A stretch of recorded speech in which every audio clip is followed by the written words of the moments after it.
What's up, Rockstars? I have another news video for you. This one was so big I had to cut it down to just GameFound because there are 19 campaigns, both that are going on right now, or that I'm looking forward to, or that I have a warning against, or that I want to let you know, or that may look interesting. Regardless, I have a comment on all of these. I'm super excited to show you these 19 campaigns because I think it'll hopefully make you a more well-informed consumer and also allow me to get your feelings on these campaigns as well so that I know what I need to dig into more for you guys. So do let me know your thoughts and comments and suggestions if I missed anything, and realize that there are some Kickstarter campaigns I'm going to be covering in the next news video, but there were just far too many. This is going to be already a long video, so we're just going to stick with the 19 here, and I distilled this out of 30 just on GameFound. So this is like me looking at, okay, these are things I either want to tell you, or you need to know, or I want you to see, or whatever, right? So things that interest me, essentially, either for or against. Now, we have some video game IP stuff. We have some definitive Dark Souls-like, Souls-like games. We have ones from companies that I really like. We have ones from companies that I'm a little cautious about. We have some returns from some that never even delivered. So there's a lot to go over here, including a scam that's kind of obvious. So let's just go ahead and jump right into it.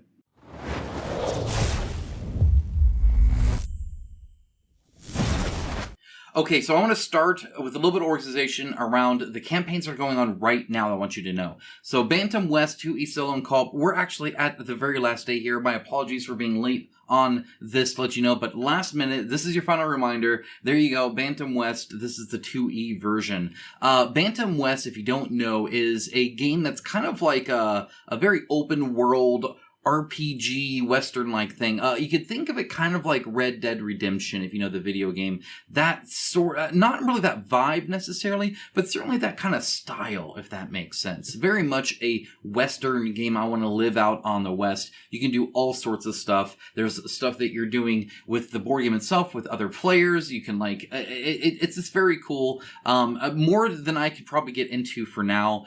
So feel free to, again, everything is linked down in the description below. Check it out and let me know what you think about it, especially if you played the first edition. So that's really cool that they have upgrades for it and everything. In case you have that, the $69, very, very low price for the Saloon Regular, right? They do have this Gold Hound Graves of the Gold expansion as well that you can get, and then various all-ins, including gameplay all-ins. So a lot there for you as well, plus some other doodads and whatnot if you want to customize it a little bit. But very, very cool to see. They've been doing a lot of these stretch goals, as you can see, quite a bit of them. So it is definitely kind of the best version you can get, which is pretty awesome. I know that they interact with their community a lot. So if you're interested, if you have questions, go on there, read comments, comment yourself. I'm sure they'll respond. They're very engaging in that sense, which is awesome.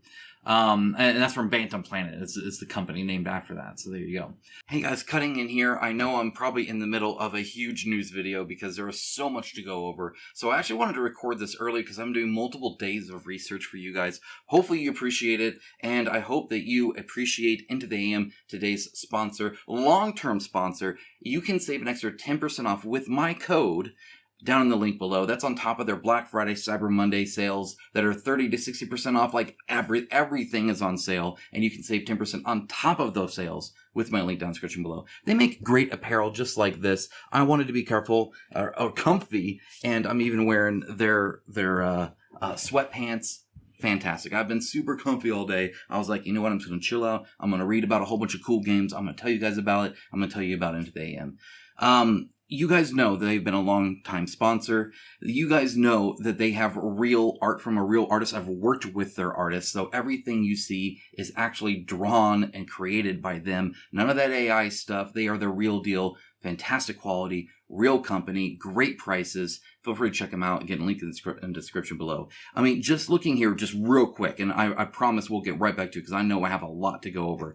Everything is just on sale, and it's awesome. They have their best sellers back, which is amazing. It's so awesome that they have this because these things normally sell out. And instead, they're reprinting them, bringing them back. And again, that is not always the case. So, and these shirts, again, like $15, $16 for a fantastic, high quality, the best quality you're going to get. Graphic tees, stuff like that, amazing. They have new arrivals as well, so there's tons to look at. And again, they do jeans, they do shorts, they do jackets, they do hoodies, they do polos, they do button-ups, they do flannel. They have really expanded what they're doing, and it's great. Oh man, these pants, I wear these to work almost every day. Fan-freaking-tastic. Again, cannot recommend them enough. Into the AM, link down the description below. Save yourself an additional 10%. That way you save money, you get something great, you bought somebody a good gift, and you supported a great company, and inadvertently you support me. I don't get commission off of it or anything like that. It's just a straightforward sponsor. But the more you guys support them, obviously, the more that they know that they're reaching an audience that appreciates them and comes back for more. And so for that, thank you guys. All right, back to the video. Okay, next up is The Witcher Legacy by Go On Board. They've been doing a lot of these Witcher games. This is, I believe, their third one that they've done. Considering that they're Polish, it kind of makes sense that they, you know, they're definitely buddy over here with the IP, and that they also do like a good job, right? So I've liked both of their other games that I've played. This looks like it takes a bit from both. It makes it very, very interesting, and maybe what people have been wanting for a Witcher game who love the world, especially if you've read the books or anything like that, because this is a legacy game. Now, it is non-destructive. That is something that's changed based off of feedback. So again, they Go On Board, very good with interacting with you guys. So if you have thoughts, feel free to let them know, of course. Let me know. I'd be curious what you think of this as well. But you can totally reset it. It looks really, really cool. The minis look cool. The art is obviously gorgeous as always. Go On Board does a fantastic job really making board games that play really well and really smooth, that have reminders built in, and they're just obvious how they play.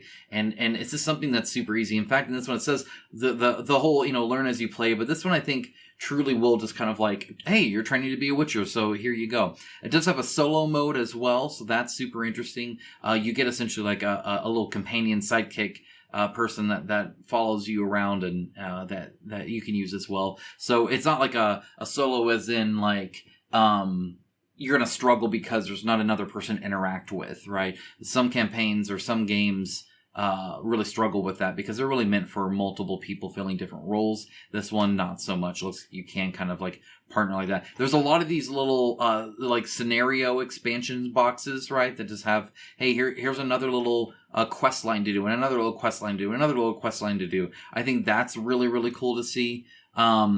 It looks really good. The artwork, they're highlighting their handcrafted real artist artwork. I really appreciate that. In the age of AI, it's really nice to see actual people doing sculpting and artistic work. And I think it does the IP right, if that makes sense as well. 10 monthly installments, so plenty of stretch pay too, obviously. If that's something that you're needing here. Honestly, yeah, pretty impressed. I think that looks super cool. And I do have something from them that I need to unbox for you guys. So stay tuned for that. Subscribe if you haven't already. Or if you find this video helpful, subscribing helps. I'm coming back into YouTube after a little bit of a break. And with that means I have to get the algorithm to forgive me. So likes, comments, subscribes, all those super helpful, of course, so that I can keep doing this for you guys. All right, next up is the Hunters A.D. 1492 second edition plus a Borderlands expansion. So this is a second edition version, and you can get these like upgrades, which are super nice. So if we go here, we scroll down, we also have the expansion here as well. Expansion set, Borderlands. So here you go. As you can see, you actually get, it's pretty much another game, right? Like it's a whole bunch of stuff. All the different enemies, the new zone, right, that you're going through, looks pretty cool there. And then they have these small expansion sets. These fix packs are really cool too. So they have upgrade packs and fix packs. The fix packs are like bare minimum. It's going to cost you like $1 and some change, and it just upgrades you to the second edition with as minimal like impact and cost as possible. I think that's really cool. So if all you have are like, you know what, I have plenty. All I want is this upgrade. Give me the fix pack. That's it. They're doing great with that, and then it's based off of like what you backed last time, right? Now, if you did all sorts of custom things, that gets a little complex, but it's not that much. You probably just go for the all-in. I think that makes sense. Otherwise, again, you can get everything from like 2 different campaigns now for like $356. But the base one at 137, I think that's actually pretty good for what you get. Even though it is a reprint, with today's prices, that just seems about average for a box set. But I imagine their manufacturing cost is still quite high, so I'm not too bothered by that.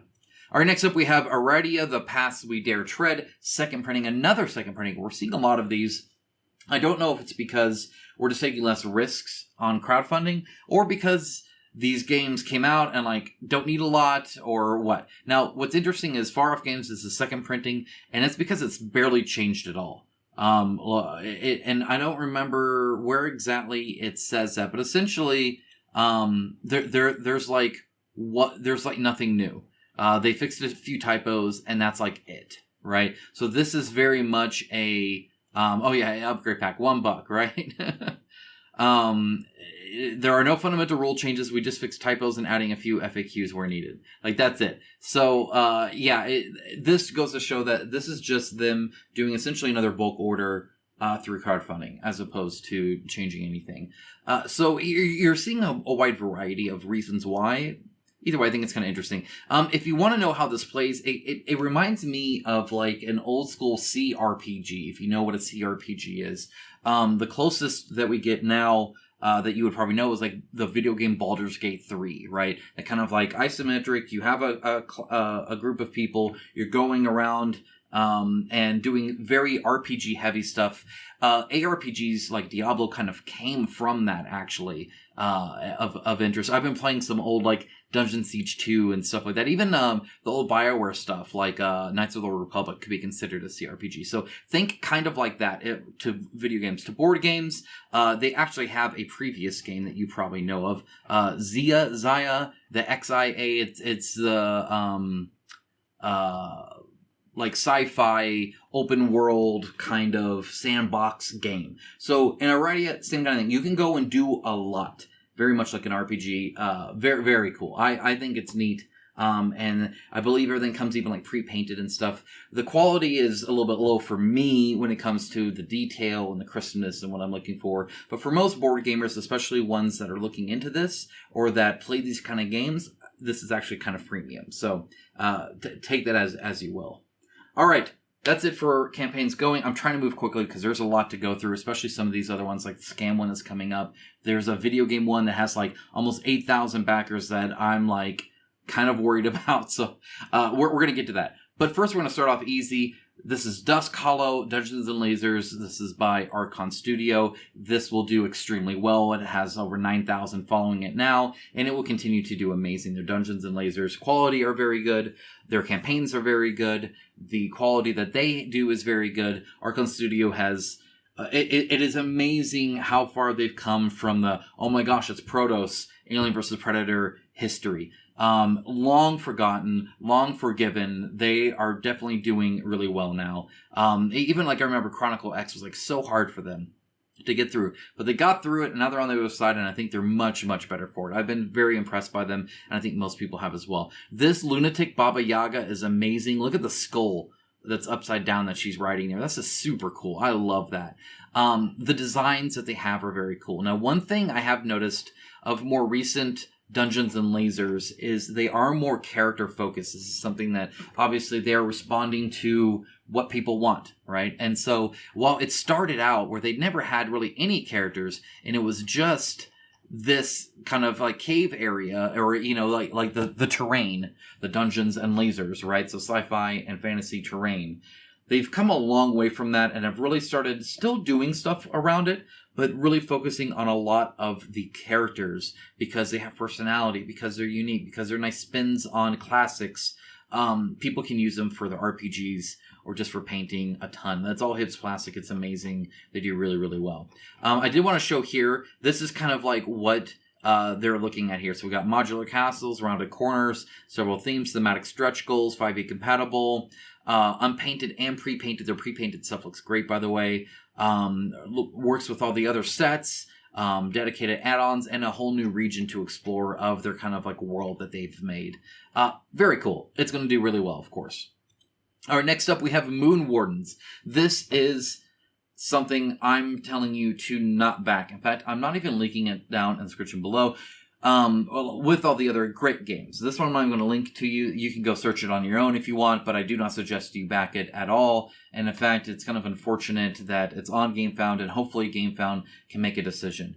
I understand, and I've not talked with GameFound in a while on their stance on a lot of this stuff, but I didn't know this was bad until I started playing it, and instantly AI voiceover just right off the bat. Plus, I didn't understand how the game played at all. It doesn't seem like it understands how the game plays. It very much reads like an AI prompt and an AI game, if that makes sense. It very, like seriously, if you go search for it, watch the video, it's kind of like, yeah, this doesn't seem to even make sense. This is just AI slop, and it really, really is. Like impressively so. This is wild. Now, thankfully, comments helped me a little bit. Doing some research helped me a little bit, and looking down at the campaign helped me a little bit. But this is pretty much just a guaranteed scam. You will lose your money, as far as I'm concerned. In my opinion, do not back it at all. Thank God GameFound allows us to comment without even backing a buck. So hopefully this video and you guys can help warn others. And hopefully GameFound will not allow this to actually to launch and take people's money. Now, GameFound will make some money off of it, I guess, but I don't think that's what they want to do. I don't think they want to make money off of scams. And this seems incredibly prone to scams. So let's start with the board game first, and then I'm going to show you their other campaigns that they didn't deliver that were scams as well. Okay, so this is by Heaven Geek. Again, remember that for later. This looks amazing. Yeah, that's fantastic. That's super cool. I know AI can definitely already make miniatures. That's no problem. And as you can see here, AI master generation, it's even made by AI. Do you see all these cards and stuff? They're never explained. I have no idea what they do. I have no idea where they are or how they work or anything like that. It is all sorts of messed up. This character here, see the art, see the mini. Okay, so notice it is an exact replica of the art. So it's the art directly into the mini just about, right? And on top of that, they have the old version of the miniature render, and it's even worse. So the minis look cool. The renders look cool. I will clarify. The renders look neat. I don't think you're ever going to see anything. So these, again, look really cool. I love it. That's awesome. I dig it. Again, looks cool. Now, one thing that's interesting here, and this is something I noticed, if we get past her, and I think there's one other exception, everybody is yelling. Even the disembodied heads are yelling. This is not even the only time where they're yelling. Their mouths are just always open. I don't know why. I don't get it. Also, what's really funny here is I don't get this character or why they're I don't know if they put the wrong one there. Or it looks like that's more like him, sort of. I don't know who that person is. They don't show him. Again, even the horse is snarling. Even these disembodied heads snarling. Even this guy snarling. They're all just, ah! It's just really, really funny to see. It cracks me up. Okay, so these are the worst renders. And notice, by the way, they're copying Kingdom Death Monster here. This exact look like KDM, right, is what they're trying to show here. And so they're trying to say, hey, $50 for this. And look, it kind of looks like KDM. And here's a really worse, render of it. So I'm going to scroll down to her. Look at this version of her. Notice how different it is. I'm going to scroll back up to the other one. So they're not even using, updated ones. It's just slop.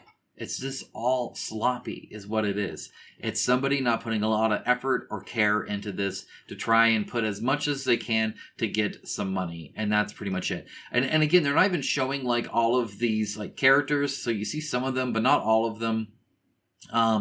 And it looks almost like that. I don't know who that other person was. Okay, so here's this thing where you're like, this is like a hologram kind of thing, and you put a card here and it reads it and then tells you to do different things, I guess. I don't know. And then I don't know what this guy's doing, but ironically the art is snarling and he's not. So that one's kind of different, I guess.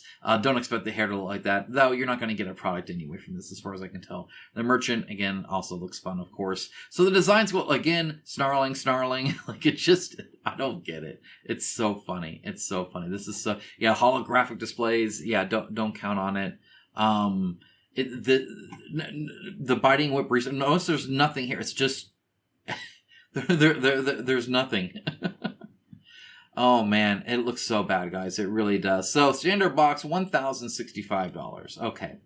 So, yeah, that's kind of silly, obviously. So let's talk a little bit about where this came from. This was briefly on Kickstarter. It was removed. Now it's over here, and it has had 486 people click follow without realizing that what they're following is something that's not real. Notice you see this here? You didn't even see the update here. Who knows where this is? This is like the old versions of a lot of them. I don't know where all these minis come from. They don't show them. I don't know. And again, there's just like cards everywhere. It's like chaos. It looks terrible. Okay, so these Heaven Geek had another kind of scam too. So at first they were on Indiegogo, and they made the Zeus, the King of Wallets by Heaven Geek. And nobody ever got this. They raised this and then never sent anybody anything. And you can read the comments, and that's what I would say. Then on Kickstarter, they also made Zeus, the King of Wallets. And again, they made another 156,000 pounds, and again delivered nothing. And so now they're here on GameFound, and hopefully GameFound can stop them from taking more money from some of the people who use their website, because this is. I don't think you need to be able to prove a future instance, right? Like, for all we know, they're going straight here, and it's going to be awesome. But you can still pick and choose who you're doing business with, and you can't have a risk profile that they just can't match, right? And I guarantee if you ask them, and if you really need some stuff, it's going to be obvious this is not going to be a thing. And even if it is, it's not going to be a great experience for the people backing it. And even then, it's not great for the people who backed their Zeus King of Wallet stuff. It is a mess. It looks like garbage. It's just AI slop is all it is. Unfortunately, GameFound still, to this day, coming back to the campaigns, I was really excited to see how GameFound had improved. And one of the things that they still haven't really shown is a forced AI bit where they have to tell you if they use AI and how it is. That's really unfortunate. It's still kind of bothersome. Regardless of how you feel about it, you have to realize that some people do feel strongly about it, especially when it comes to their risk profiling. And so for crowdfunding in particular, I think it's even more helpful. But it's just a common consumer decision that people want. Companies have started talking about whether they use human art or real art, or the actual artist created stuff. But they're having to do that because they know you want to, not because GameFound's forcing them to. Because GameFound is fine if you never mention it at all, and it really hurts things like this. It would be nice for them to be able to say, "Hey, yeah, also everything here has been AI generated." Now they could say they could mark it wrong or whatever, but then that's another reason of hey, we really think you are. Are you sure you're not? Yeah, you know what? We're not going to do business with you. It's just super important, especially for crowdfunding. We need to know kind of what's real and what's not, right? And like the renders are bad enough. I remember when people got upset when renders started being a thing because it wasn't a picture of the actual miniature, or even if it was like a green sculpt or something like that. It was a fake render, and now they put like artificial. And I mean the Awakened Realms themselves, were the biggest players in this, where they like make it look like stone and add a fake texture to it and make it look even more different than what you're actually going to get. And I don't know. It's just, I'm a little frustrated with GameFound that this is here, that I'm having to cover it. They need to be a bit more proactive, I hope. There's not that many campaigns going on. You guys can start vetting some stuff. Cause this didn't take long for the internet sleuths and me to figure out that this is a scam. Okay, moving on. Travail. This is another interesting one. So I'm going to spend a little bit of time in here. Then we're going to go rapid fire again, probably. Okay. So Travail, which I always thought it was like travel, but it's Travail. Okay, sure, whatever. The minis look super cool. Like, they really do. I dig it. It's really kind of like a boss run, one of the, a roguelike, right? Where you go through and then you level up and you get better, and you have these like different like card combo stuff. It is made by Artifact Games. If you don't know who Artifact Games is, it's from Adam Smith. If you don't know who Adam Smith is, then you obviously did not back certain campaigns that didn't deliver before. So, this is kind of interesting because it's kind of their first board game again. So Artifact Games before was making these dice tomes. And they were completely... The big point about coming back and doing the dice tomes was, I'm just making dice, they're not board games. Why would he have to say that? Because of things like the Everrain. You guys may remember me covering the Everrain, or as my patrons always said, thanks patrons by the way, the Never Rain, because it just never delivered. This is by Grimlord Games, who did the Village Attacks, who also never delivered the Village Attacks that they had at the last time. Now, they did sell their stuff out to, I think, like a CA Gray or something like that, who ended up trying to fulfill as much of this as possible. But either way, the brothers in charge, Adam Smith being one of them, kind of like left, like they were like, all right, bow out. Yep, sorry to everybody that we took money from, it didn't deliver, it didn't work out, right? They were one of those costs, right? So Adam makes Artifact Games and then makes these dice tomes, and I'm like, I don't know, this is still like, you should let him know. And he's like, oh, I'm not making board games. And I'm like, yeah, but you should still know. Like, anytime the answer of, should I let them know? And the answer is, no, I shouldn't let my backers know. I feel like that's the wrong decision, regardless of the question even asked, right? It's like, anytime it's like, no, I don't want to tell my backers more information, just seems kind of odd, right? Like, I don't know. Maybe call me crazy, but if you're not being transparent or forthcoming, or not wanting things to be obvious to your backers, not exactly a great vibe. So, but you know what? Whatever. You're making dice. I'm not going to cover them on my channel anyway. But now here we are with a board game again. So the question is, do you feel like they've earned the ability to do a board game again, knowing that some people never did get their product, right? Is that okay? If nothing else, keep it in mind. I want you guys to be informed. Artifact Games isn't going to be obviously the campaign page is there to sell you.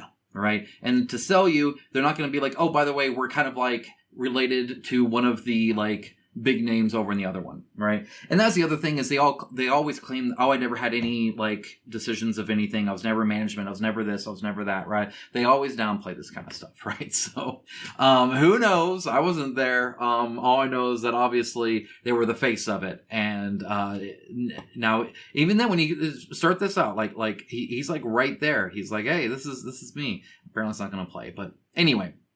Just keep it in mind. I think it looks neat. I think it looks interesting. They made really cool games from what I could tell. So it's like nothing even necessarily bad in that. It's just something to kind of keep in mind. Okay, so just keep it in mind and let me know your thoughts on this as well. Okay, next up, we have Claustrophobia 1692. This is very interesting. So there was a Claustrophobia 1642. Then Monolith made a Claustrophobia 1642, essentially a second edition that kind of combined and streamlined everything. There were some things that weren't from the first edition. Some things were changed, and some things were added into the core box, where everybody kind of got this big old box of Claustrophobia 1643. I really like it. It's a very cool 1 versus 1 or 1 versus many kind of scenario. I like playing the demons and having all those decisions. It definitely plays interesting. It's a very beloved game. Okay? Both versions. 1692 is very interesting because obviously it's a little bit in the future, yet it's also kind of the same thing. The art style, obviously a lot more kind of cutesy than before, a little bit more, kind of chibi. I don't want to say family friendly, but just like, it is very much more of the like, kind of silly, lighthearted, not like bloody kind of view here, right?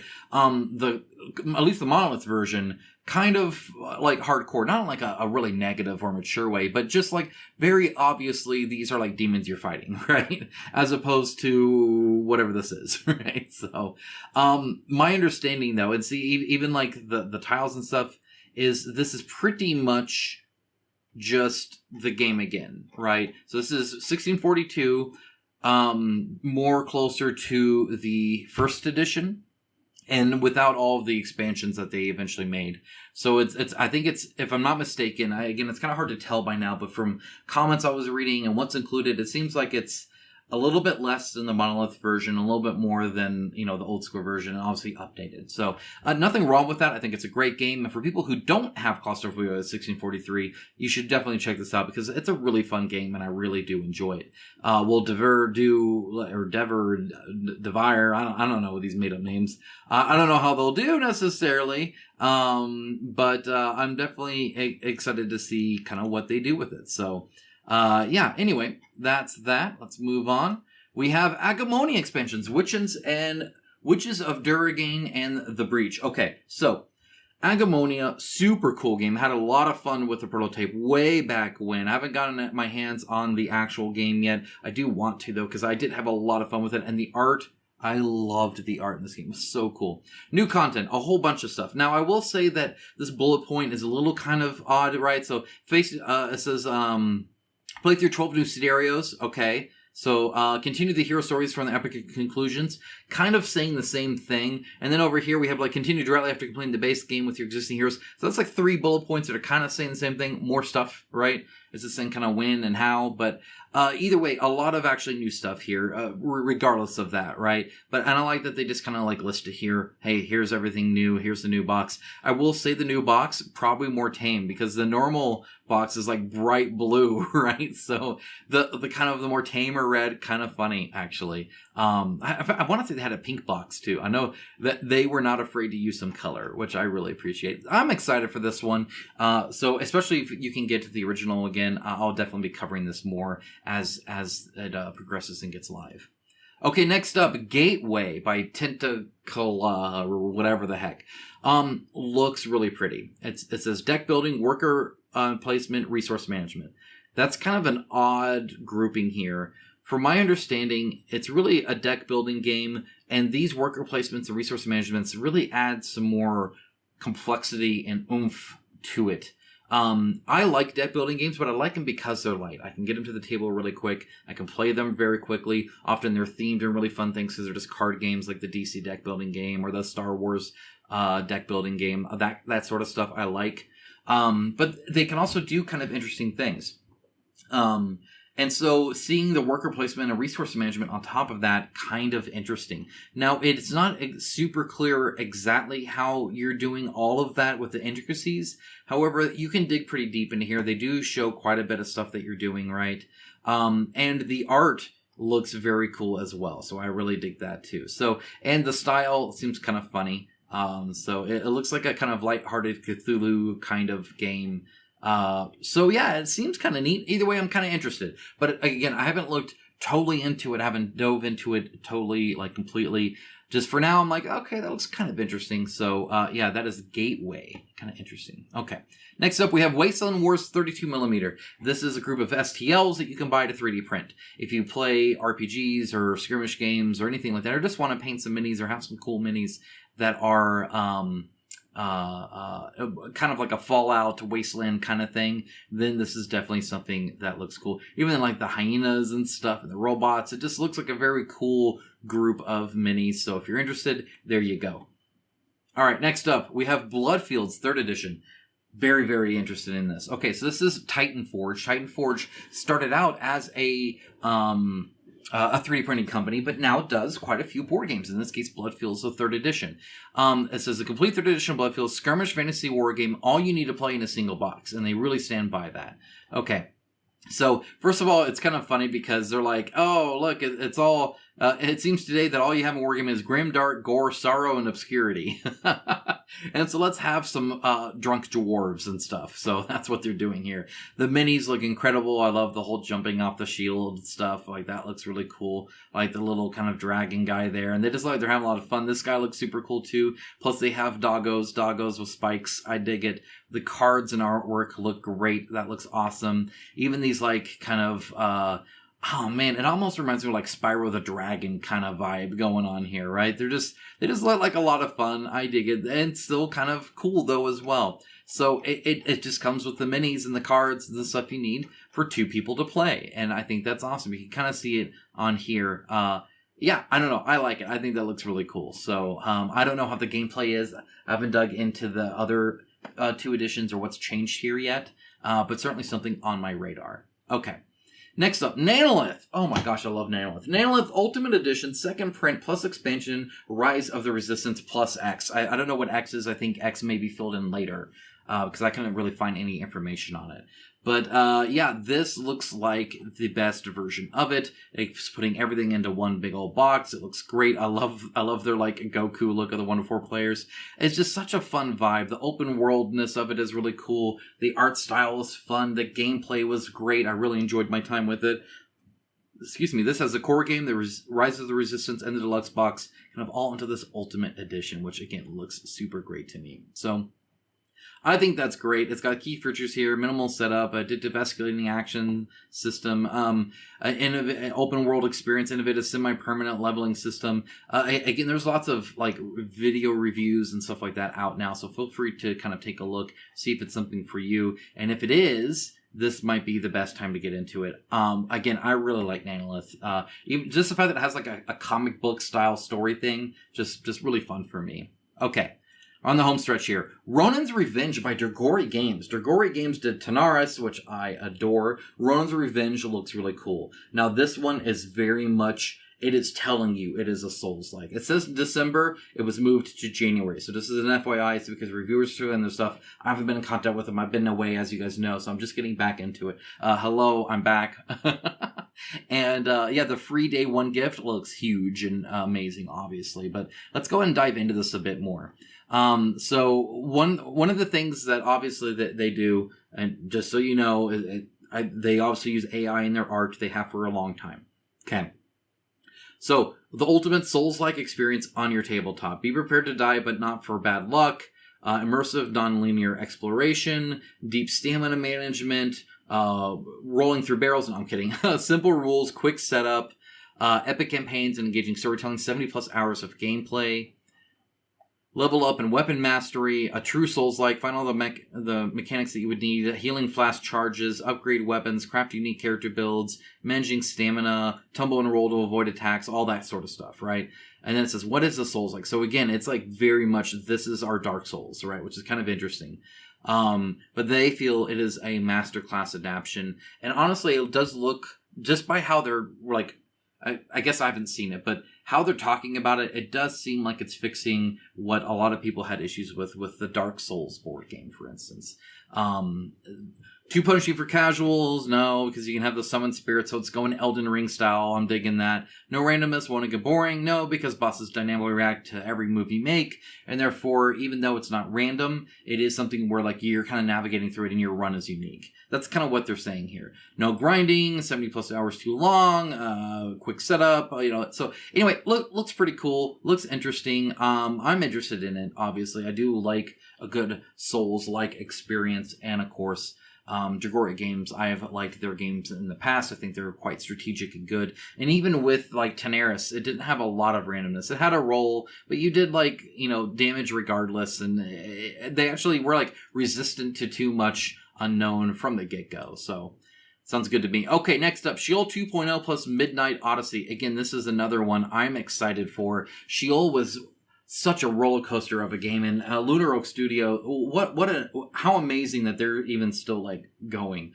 They are what makes crowdfunding good, because it is a company that is only in existence because people are like their kind of niche view of what they want out of a board game, and people want that, and they back that and support that, and I think that's awesome. So 2.0 does improve quite a bit and adds a little bit different as well, including a new expansion. So I think that's super neat. They do have a, hey, content creators, please, because again, even though they have like 3,000, almost 4,000 people following, it's just something that doesn't often get a lot of traction. Very interesting, but they delivered, and now they have this Midnight Odyssey as well. So they do talk about everything that they're doing that's different. Here it is. Here, as you can see, there's quite a bit, including new miniatures and shadows and scouts and heralds and stuff like that. They have maybe a PvP mode. They have endless. They have difficulty level modifiers. They have a completely redesigned development phase, a new game box to make it a lot easier to store, which would be great. 7 mission campaign with full story. So a revamped single player experience with dedicated new content. So quite a bit here is changing a little bit, which is super cool. The minis were obvious. Just the entire style of this game was super interesting. It is a mature theme. It is like a Tron meets KDM sort of. But I don't meets like Alien, not Aliens, Alien. It's hard to explain. It really, really is. So here's this new expansion, the Midnight Odyssey. And again, we don't know what's coming from that. But needless to say, it looks kind of interesting. So I don't know what's going on, but I'm sure we'll find out. So super stoked for Sheol 2.0. All right. Mythic Battles role-playing game. Look, this is by Monolith. No word on when this is coming out next. I know they're doing some other ones. as well. But Mythic Battles, Pantheon and Ragnarok, the role-playing game. Yeah, I'll be interested to see what they're doing here. I imagine they're updating it for their latest one as well for Egyptian, but I'm not sure what the scope of this is. But they've done like a Batman RPG, and by the way, when they deliver that, quality is so good. The books are awesome. It's really, really cool. All right, next up we have Red Alert New World Order by Wolfstorm Entertainment. This one has over 7,000 backed. Honestly, I'm a little concerned that it sounds cool, and people are going to know that this is a StarCraft game is coming out here soon, and they're going to think Red Alert's going to be like that. I have good memories of Red Alert, obviously, but this is not a board game for me. Their Wolfstorm Entertainment, their like past stuff just does not look good. Nothing here shows anything about the game. They've on like Instagram revealed like the picture of the game board. It looks horrendous to me. It just does not look good. I don't know who's designing their stuff. It probably plays really cool. I don't know, but I can't get over how it looks. They did Hunter vs. Prey. You can see the quality of that for yourself. The Guns of the Old West, to me, that game looks like, okay, so Bantam West to me looks gorgeous.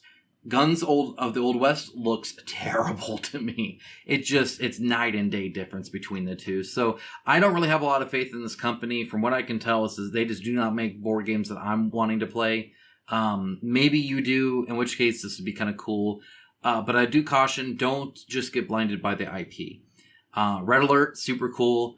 Wolfstorm Entertainment, not sure they're going to do the game that I want from that IP. So there's my 2 cents there. Maybe 1.5 cents. I don't know.